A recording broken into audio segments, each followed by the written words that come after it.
Right. Hello, everyone. How are you all? It's so great to see you. Hi there. So excited. Hi. Oh, Hello from Berlin. Yeah, well, it's such a shame that we can't be sitting in a restaurant or something doing this, because I think we'd have a really, really interesting conversation. And I've been really looking forward to talking to you all about this, because I think it's something that all women have experiences about, can contribute to, and have really strong thoughts and views on this topic. So I'm going to start with Stephanie. So what initially attracted you, Stephanie, into finance? What was it about it? And has your view of, all the things that made you do it to start with, do you still think them now, or has your view changed? Okay, honestly, it's very personal because my family used to have over several hundred years a needle factory in Germany. So I grew up like an entrepreneurial child and grandchild and great-grandchild and so on. That is the one part. So very early interest was raised in entrepreneurship and in finance. It was really the reason when I studied law that I thought, how interesting could it be all my life, accompany people in kind of like their most important decisions in their economic decisions, like finding a company, selling a company, having a succession going, or a merger or whatever. And that's honestly what attracted me to finance in the first place during my studies already. That's why I specialized in tax law, because I thought, okay, can even serve my services or my idea better. And to the second part of your question, no, that hasn't changed a bit. And honestly, it's still that after even more than 30 years, I've been in the business now. Every day is interesting. It's changing, and it's still what drives me every day. That's fascinating. I had no idea you came from such an entrepreneurial background, but that must really help with clients as well. That's really interesting. So Beatrice, how have you navigated this predominantly male environments that you've experienced through your career as a lawyer working in this area? Wow, how have you done that? Yeah. How have I done it? I hope I've done it successfully.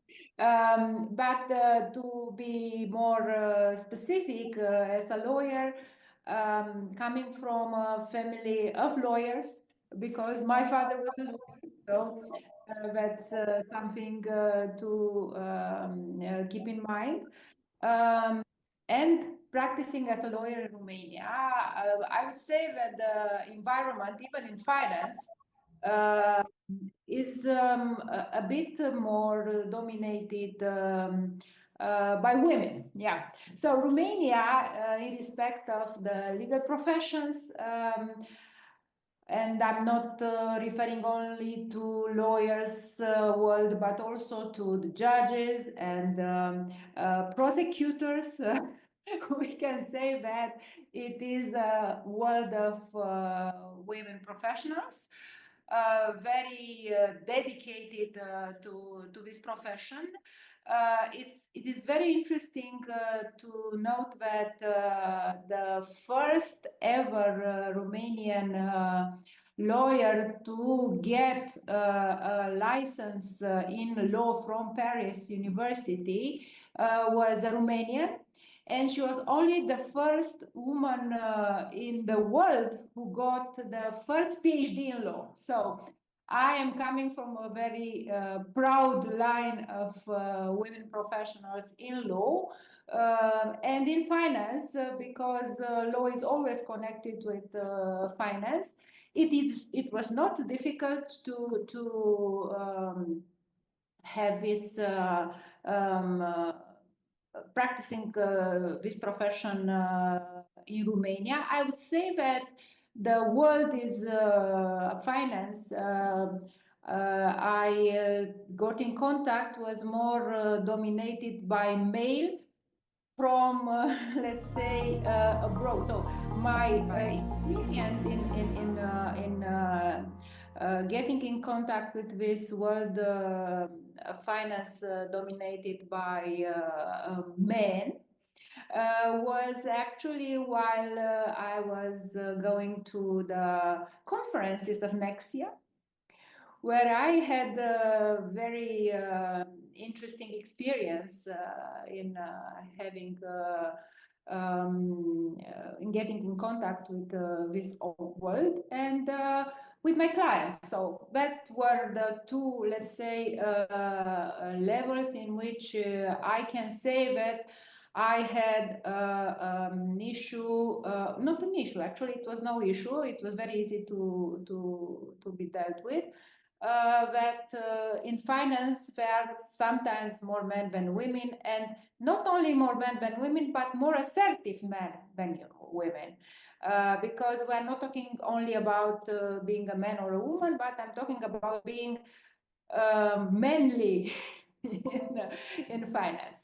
I hope this answers to your question, Rebecca. Thank you. No, it's absolutely, Beatrice. It's fascinating, the background that you've given us on Romania as well. I'm sure lots of people wouldn't know those facts about Romania. So it's really interesting.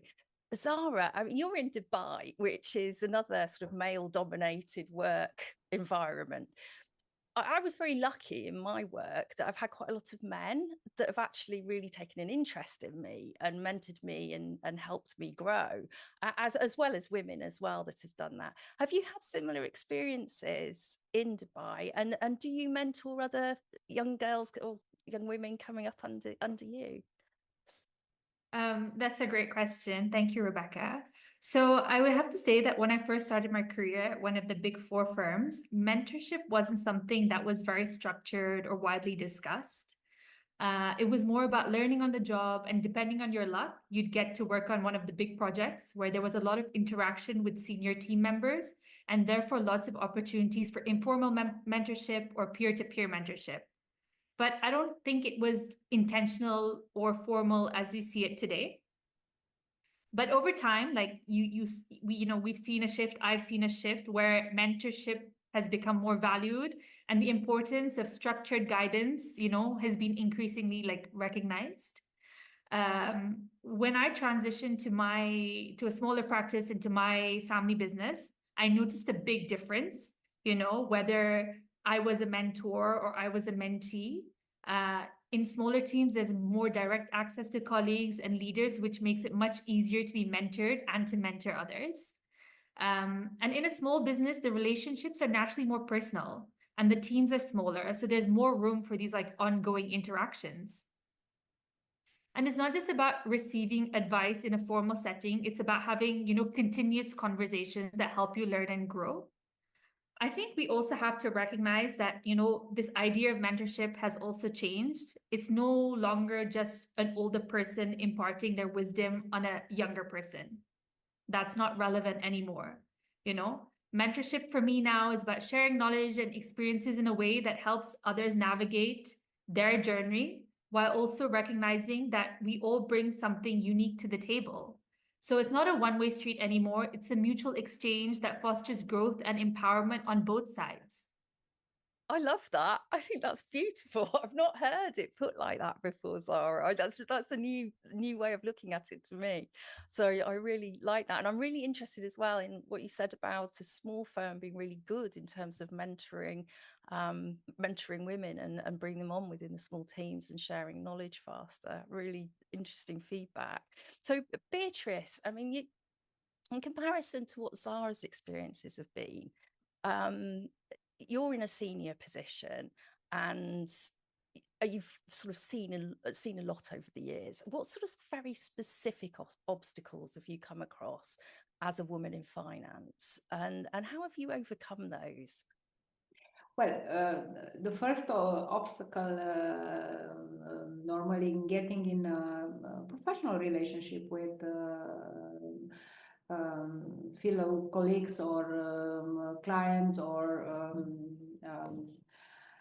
members from networks, international networks, was that I am a woman, So if I am a woman, sometimes this means for the counter party to a discussion that I might not understand the things as I don't know whether well or deep than the other party. or the way the other party see it, if this other party is a man. So first obstacle, if we are discussing about very biased, gender biased people, refers to the communication. Yeah, so in communication, it might be an obstacle, and I'm sure that all of us met over the time very biased gender people. So we had this perspective, but being a woman in finance and in legal world, I would say that I was more equipped to go over these obstacles, although I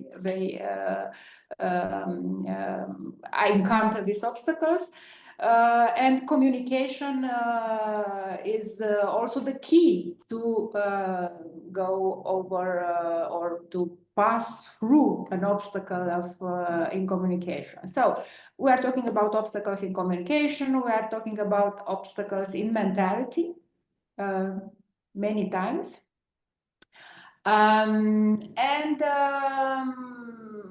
Hopefully, because we are women, we are able to go over these obstacles, and of course, we are able to be successful in this kind of endeavors. Yeah, and you certainly have been successful, and I love the positivity in the approach as well, and being remembered because you're a woman as well is, you know, in that world, I think is helpful. Stephanie, you're in Germany, which is very close to my heart, having studied there and lived there for a while. So, how has your career in finance impacted your personal life and choices in Germany? Honestly, a lot, definitely, because first of all, it made me maybe courageous is the right word enough to very early, when my second son was born, ask my partners here that I wanted to be part of the leadership and be an entrepreneur and buy shares in my company. And so start kind of like my entrepreneurial career. And I think all my experience made me think and judge that I'd be definitely able to be even a partner of an auditing company in such a male-dominated field, as we discussed here many times already. So the first choice to be a partner, which obviously then influences your decisions, at least for me, as far as family life goes. I always wanted to have 4 kids, but after 2, I decided You've only got 2 hands, Stephanie. There's 2 hands. Maximum I can do next to being a partner here and a role model for all these other young women out there.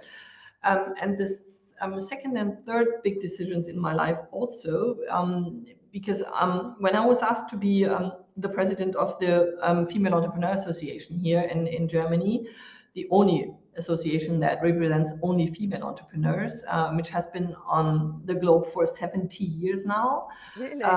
Yeah, because when our founder, so to speak, she was left with a steel company after the World War, and she went to the association of all the industrial companies and asked the president, can I be part of your network? Because she obviously immediately realized without a network, it's going to be pretty tough here in the 50s in Germany after the World War. And he said, you know what? I think female entrepreneurship is something that is going to phase out really, really soon again. So no.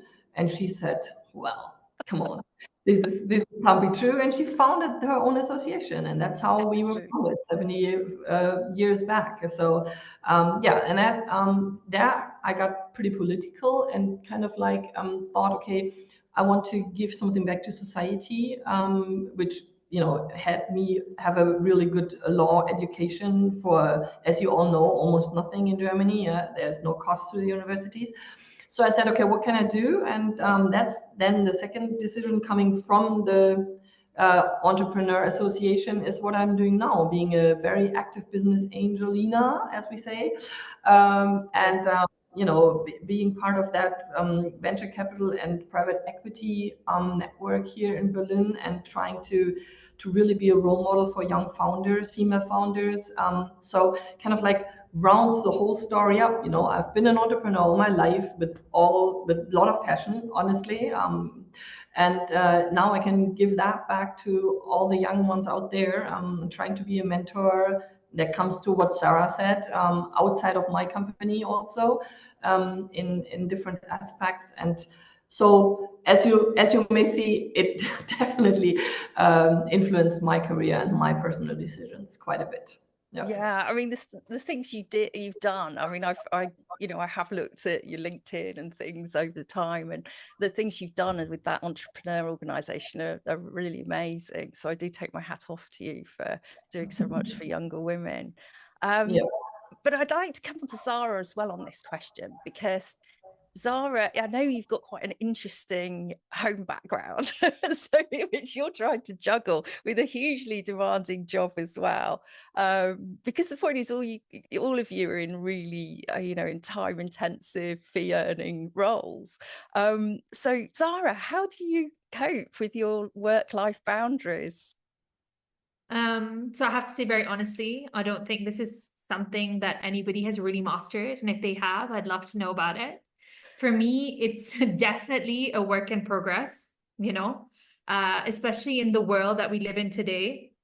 How accessible we all are, even when we're like on a flight, several feet in the air, someone can contact us, right? So there's this way that, work can spill into all parts of our life now, in the world that we live in.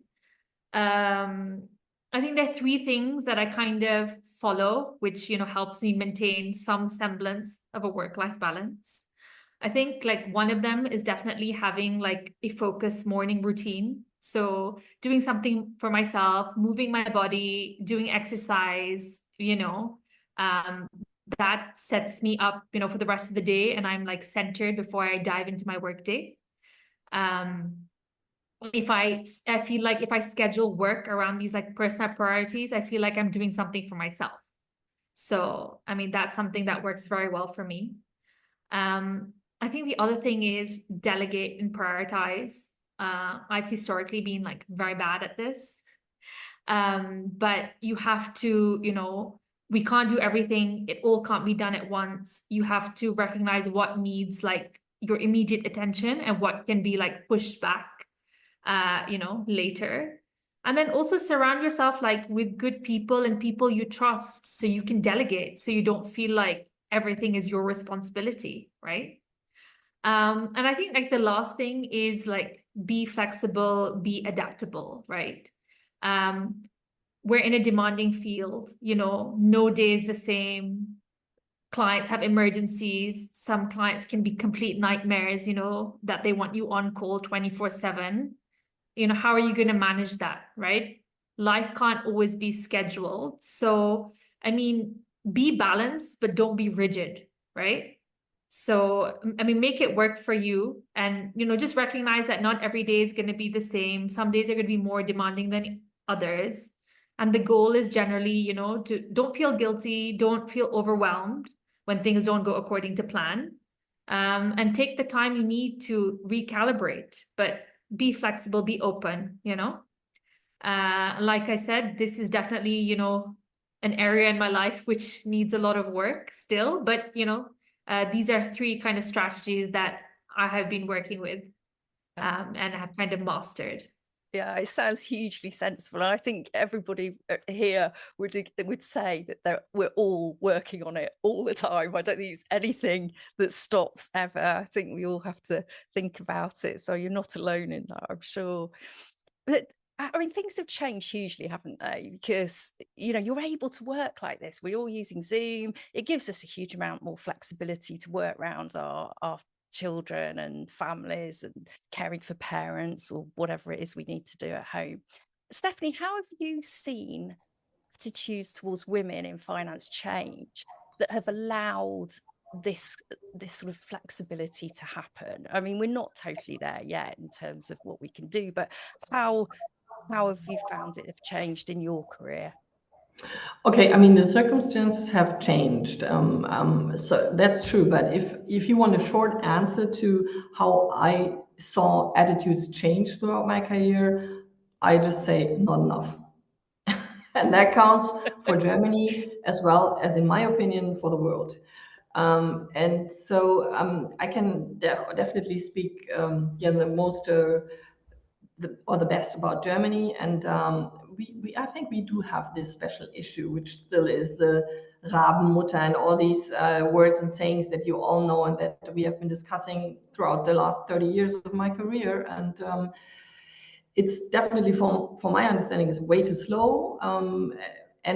But it is true, it has changed. And what I think, because I don't know if you know, but I just changed from my own company with some 100 people and one big office basically to Nexia, which is in Germany much bigger. And so I now experience really myself the bigger context, and I can say from that that there's a big difference. I've been in my company, and we have been kind of like my male senior partner and me, so the two of us, and gender issues were no issue almost throughout my whole career, because it was just me and him, and we just drove that company forward. And it went without saying that everybody earns what he or she earns based on their education and what they were willing to contribute to our company.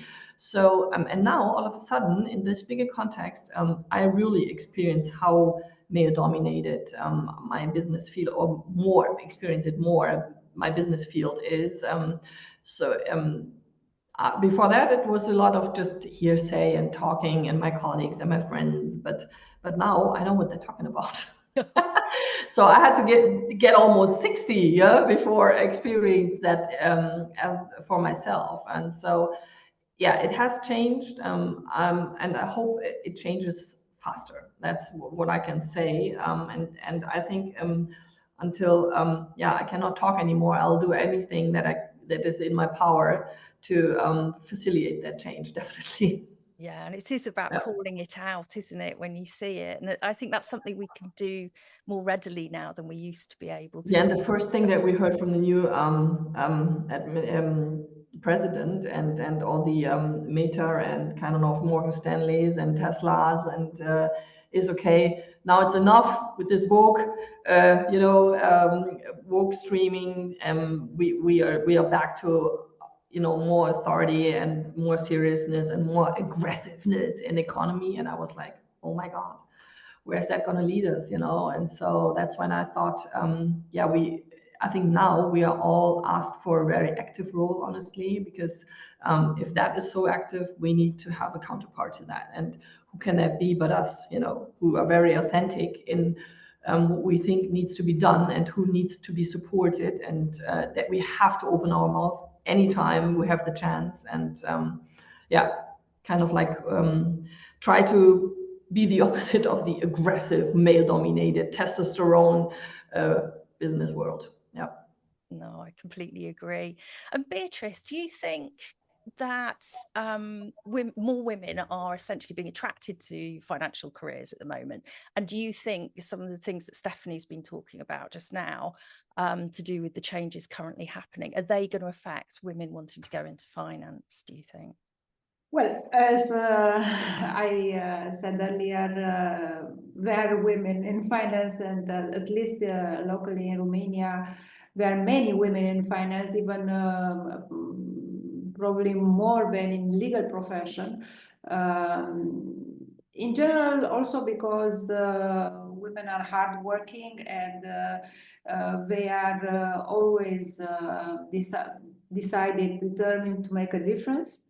I'd say that this trend also goes on, and I agree with Stephanie that there is a need to always acknowledge the role of the women in finance or in any profession anywhere, not only in Romania. And I think that women should be at least considered as professional as the men. I do a lot of work of attracting the young people, not only women. I never look to a young professional as being a man or a woman. I never consider this as I never felt that this difference should be ever made. So I do a lot of activities in attracting the young people to the finance world, to the legal profession. I run several associations in promoting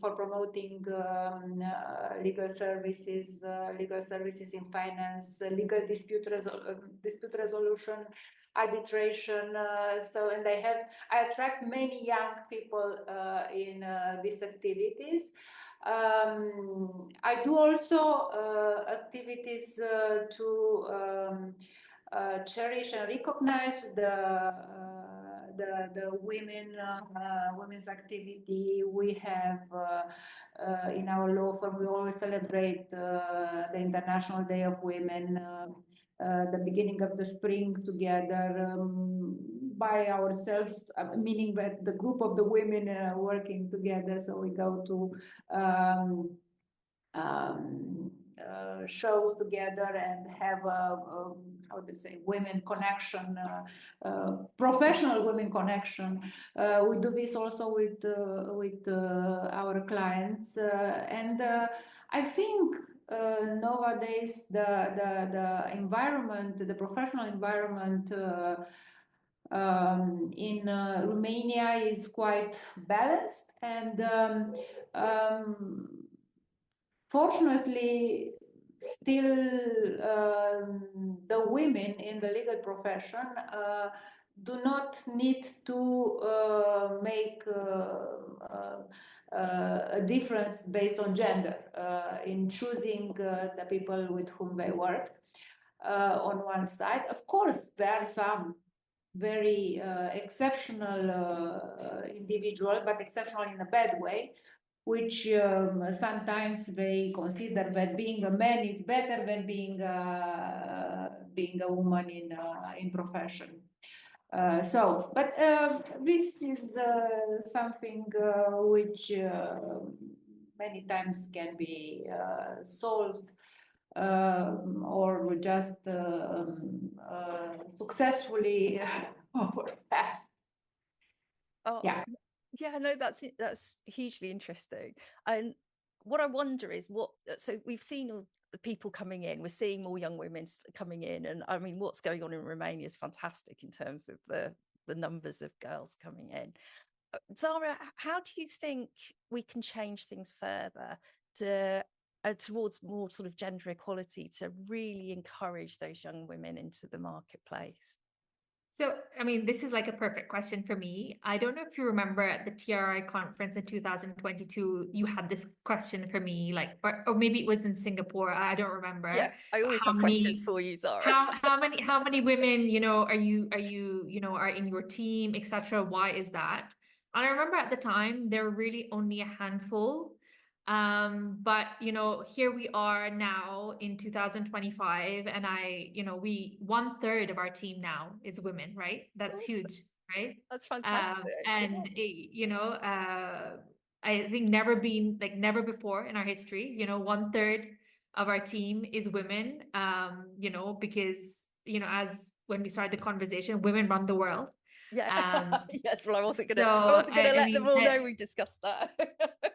Absolutely. And I mean, obviously one is, we've, put focus and emphasis on, hiring women, giving them opportunities, etc. And not just because they're women, because obviously they're the right person for the job as well. And that also comes from, being based like in the UAE. I've always been really impressed by the UAE and how they've created such an empowering environment for women in the workplace. Although people may not realize this, but they have a clear commitment to gender equality. And I've seen it firsthand, you know, how women are encouraged to pursue careers and, you know, come into leadership roles. That being said, obviously there is like room for improvement. We can always be doing more. It would be great to see even more women in leadership roles. You know, we already have made great strides at getting women into the industry, but the percentage of those women that then make it, you know, to the leadership roles is still relatively low. So I think there's a huge opportunity to create more kind of intentional pathways for women, you know, to reach those leadership roles.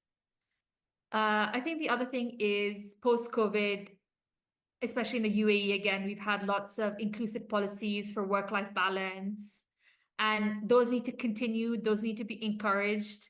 Remote working, flexible hours, you know, so that people feel like they're achieving that balance without sacrificing personal commitments.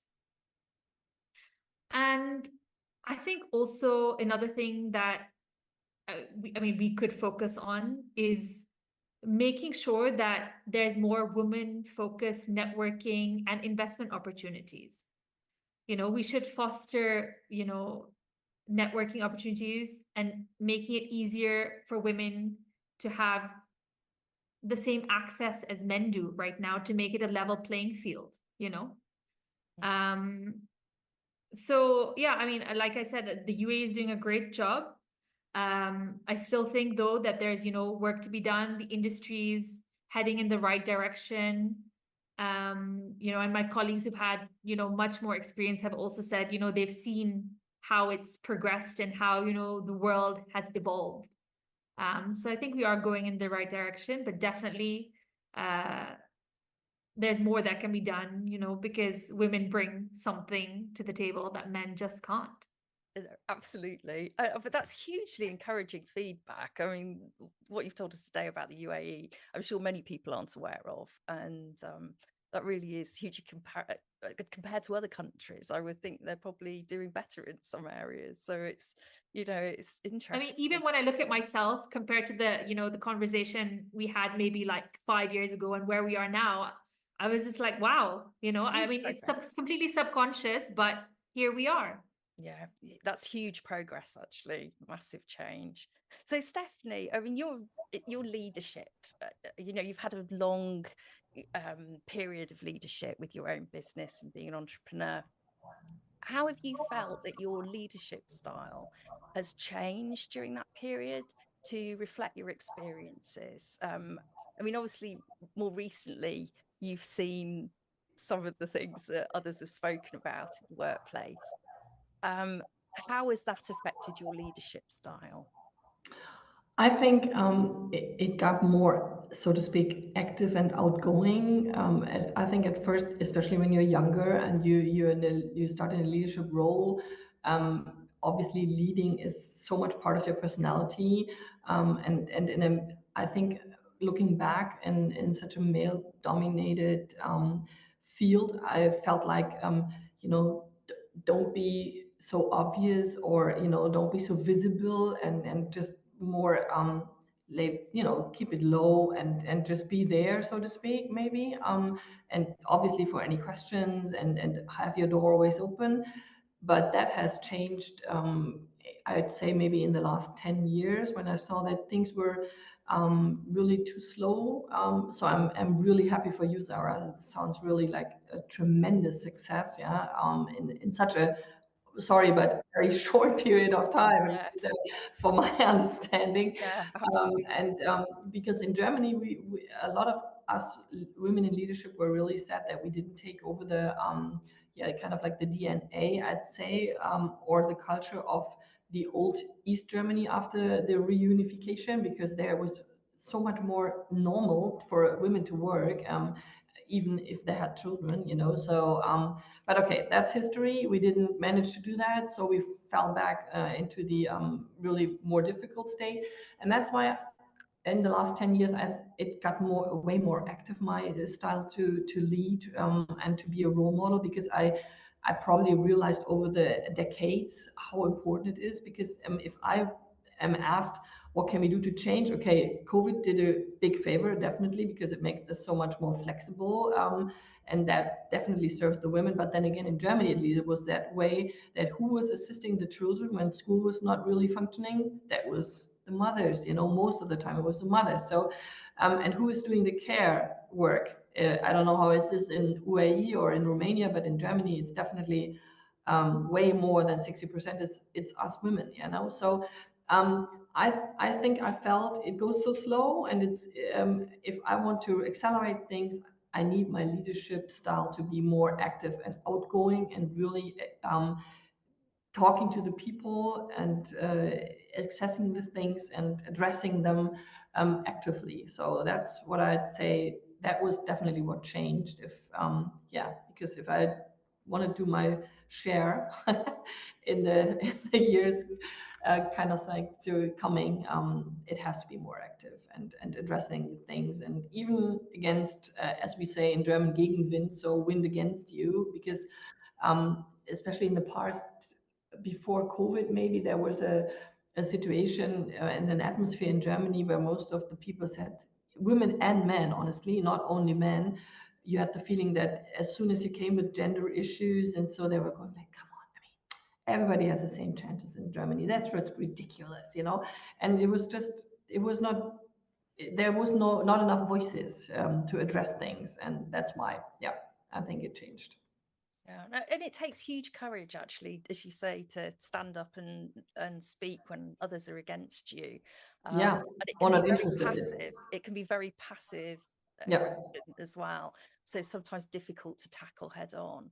But all of you do it day to day as role models, and you've all taken a role in doing that for younger women, which is fantastic.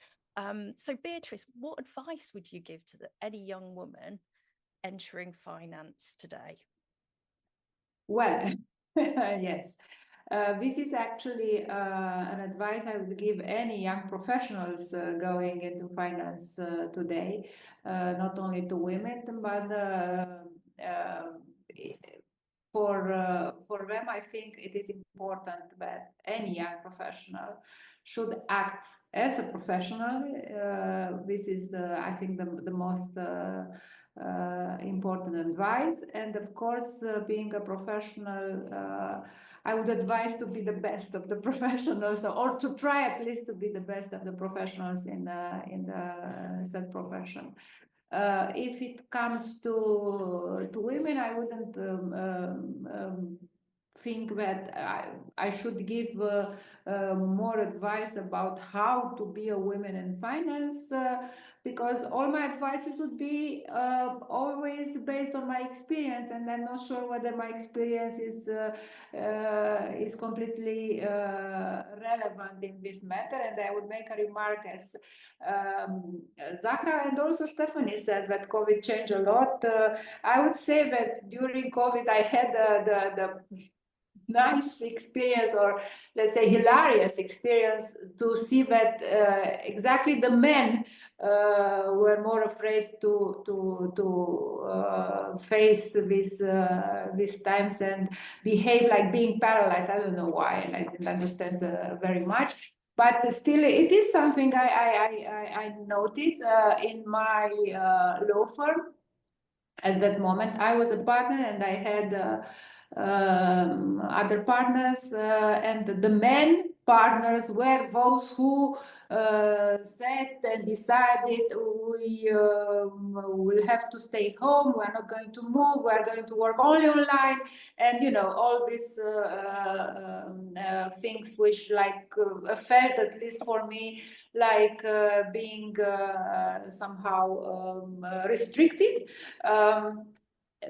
And because I felt that I was restricted, I went to the office every day of the COVID time.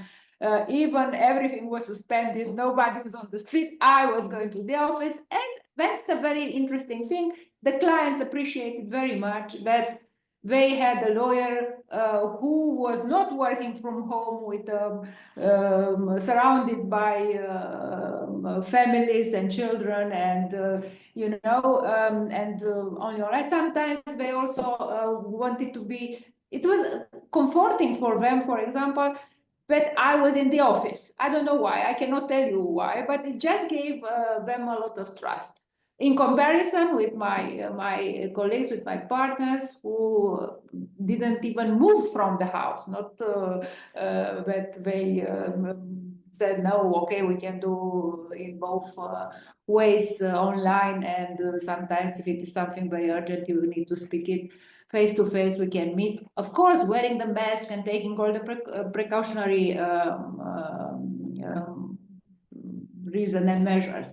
But going over this, I would say that my advice for the young women who wants to enter the world of finance is to try to be the best professional possible in that field, because this is something which actually works, and if you accompany with all your individual, let's say, individual characteristic, being a woman or I don't know, an artist or a sport person, will bring always the plus in our profession, which sometimes may be not necessarily completely attractive.